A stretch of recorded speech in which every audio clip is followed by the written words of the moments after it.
Hello friends, আজ আবার একটা নতুন রেসিপি নিয়ে চলে এসেছি। তো আজ তৈরি করব রেলওয়ে মাটন কারি। খুব সহজভাবে রেসিপিটা তৈরি করার চেষ্টা করেছি আর তোমাদের সঙ্গে সেটা শেয়ার করেছি। আশা করি তোমাদের ভালো লাগবে। ভিডিওটা যদি ভালো লাগে তাহলে লাইক করে দিও, আমার চ্যানেলটা সাবস্ক্রাইব করে দিও। তাহলে চলো শুরু করা যাক।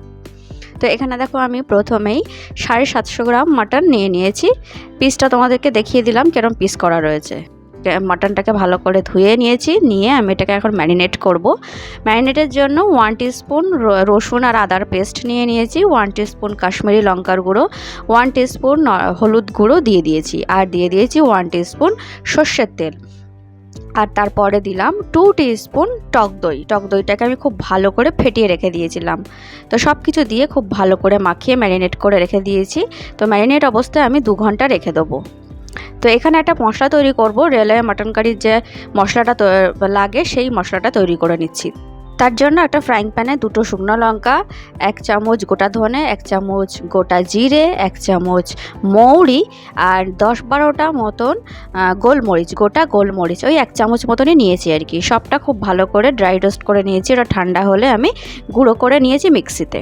এইবারে রান্নাটা করব। তো চলো, সেই জন্য কড়াইয়ে আমি 2 টেবিল চামচ সর্ষের তেল দিয়ে দিয়েছি, দিয়ে ওর মধ্যে গোটা গরম মশলা তেজপাতা ফোড়ন দিয়ে দিয়েছি। ফোড়নটাকে খুব ভালো করে নাড়াচাড়া করে নিয়েছি। ফোড়ন থেকে একটা সুন্দর গন্ধ বেরিয়ে গেছে। তারপরে ওর মধ্যে আমি 3টে মিডিয়াম সাইজের পেঁয়াজ হ্যান্ড চপারে চপ করে রেখেছিলাম। তোমরা খুব মিহি করে ছুরি বা বটি দিয়ে কুচিয়ে নিতে পারো। তারপরে পেঁয়াজটাকে আমি একটুখানি লালচে ব্রাউন করে ভেজে নেব। তো দেখো হালকা ব্রাউন কালার চলেই এসেছে। তারপরে এর মধ্যে আমি 1 চামচ আবার রসুন আর আদার পেস্ট দিয়ে দিলাম। দিয়ে আবার ভালো করে আমি মশলাটাকে কষিয়ে নিচ্ছি। রসুন আদার কাঁচা গন্ধটা চলে যাওয়ার পর আমি একটা বড় সাইজের টমেটো পেস্ট করে রেখে দিয়েছিলাম, সেই পেস্টটা দিয়ে দিলাম। দিয়ে আবার ভালো করে আমি একটু কষিয়ে নেব। গ্যাসটা কিন্তু মিডিয়ামেই রাখতে হবে।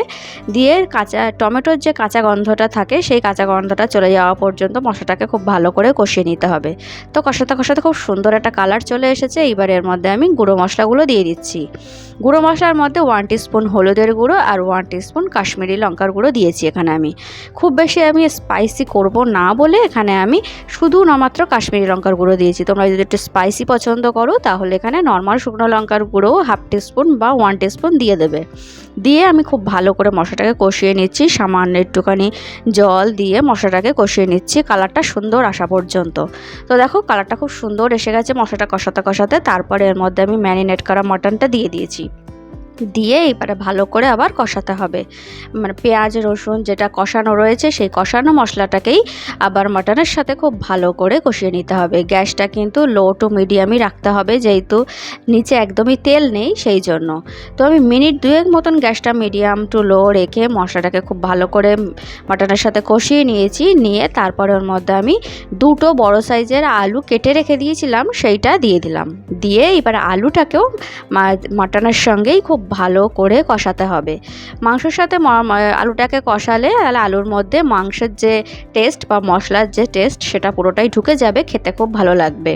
তারপরে আমি এখানে যতটা পরিমাণে মাটন আছে সেই অনুযায়ী আমি নুন দিয়ে দিলাম। ঝোলের জন্য নুন আমি দিইনি, ঝোলের জন্য নুনটা আমি পরে দেবো।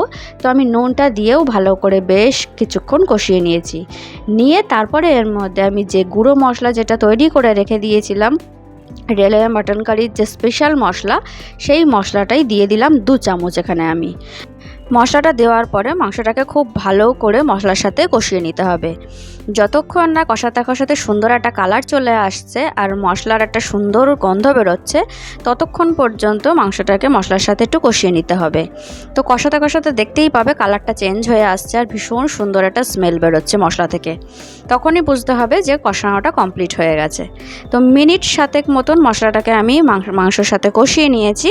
তো দেখো কত সুন্দর কালার চলে এসেছে আর ভীষণ সুন্দর একটা স্মেল বেরোচ্ছিল। তো এইবারে আমার রান্নাটা কষানোটা কমপ্লিট মাংস। এইবারে আমি আলুগুলো আলাদা করে তুলে রেখে দিচ্ছি, কারণ মাংসটা আমি এবারে প্রেশার কুকারে দিয়ে সিটি দেবো। তো তোমরা যদি চাও তো কড়াতেই পুরো রান্নাটা করতে পারো, তবে তাতে সময় কিন্তু অনেকটা বেশি লাগবে, কারণ মাটন সেদ্ধ হতে অনেক বেশি সময় লাগে সেই জন্য।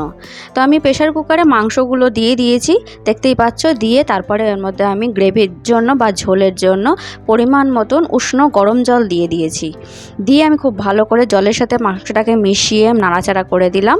দেখতেই পাচ্ছ সুন্দর করে নাড়াচাড়া করে দিয়েছি। এইবারে এর মধ্যে আমি 2টো কাঁচা লঙ্কা চিড়ে রেখেছিলাম সেটা দিয়ে দিলাম, আর দিয়ে দিলাম পরিমাণ মতন নুন, ঝোলের জন্য যতটা নুন দরকার ততটা, আর দিয়ে দিলাম 1 টিস্পুন মতন গরম মশলার গুঁড়ো। দিয়ে ভালো করে নাড়াচাড়া করে আমি 4টে সিটি দিয়ে নিয়েছি। তো দেখো আমার ঝোলটা কিন্তু একদম রেডি। কত সুন্দর দেখতে হয়েছে, কালারটা কিন্তু অপূর্ব এসেছে। তবে আলুটা কিন্তু এখনও দেওয়া হয়নি, আলুটা সেদ্ধও হয়নি, একটু বাকি আছে আলুটা সেদ্ধ হতে। তো আলুটা এখন দিয়ে আবার ভালো করে নাড়াচাড়া করে নিচ্ছি, নিয়ে আমি আবার একটা সিটি দিয়ে নেবো, কারণ আলুটা যখন আমি মাংসের সঙ্গে যখন কষিয়েছিলাম তখনই 50% কিন্তু সেদ্ধ হয়ে গেছিলো, আর বাকিটা একটা সিটি দিলেই সেদ্ধ হয়ে যাবে। একটা সিটি দিয়ে আমি নামিয়ে নিয়েছি। তো রেলওয়ে মাটন কারি আমার একদম রেডি। এটা কিন্তু গরম গরম ভাত, পোলাও, ফ্রাইড রাইস সব কিছুর সাথেই খেতে খুব ভালো লাগে, অপূর্ব টেস্ট হয়। অবশ্যই একবার এভাবে ট্রাই করো, খুব সহজভাবে দেখিয়েছি। ভিডিওটা যদি ভালো লাগে লাইক করে দিও, আমার চ্যানেলটা সাবস্ক্রাইব করে দিও। তাহলে আজকের মতন টাটা।